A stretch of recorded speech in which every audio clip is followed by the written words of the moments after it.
Alam nyo ba na ang tamang paggamit ng charger sa ating electronic vehicle ay makakatulong upang humaba ang lifespan ng battery ng ating electronic vehicle o e-bike. Narito ang tips para sa inyo. Gamitin ang tamang charger para sa e-bike mo. Hindi lahat ng charger pwede sa kahit anong unit. Katulad na lamang nitong ating unit na Kuda Mini Layo. Ang voltage nito ay 60 volts, 36 amperes. Ito ay compatible lamang sa mga 60-36. At hindi mo pwedeng gamitin ang 60-20 or lower pa na voltage at amperes.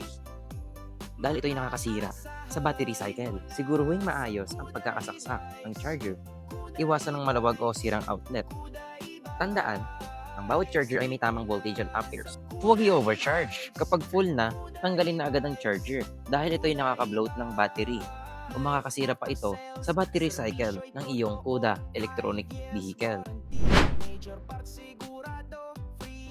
Mag-charge sa ligtas at tuyong lugar. Iwasan na mainit o basang paligid dahil ito ay nakakabawas sa performance ng iyong electronic vehicle at nakakasira din ito sa battery.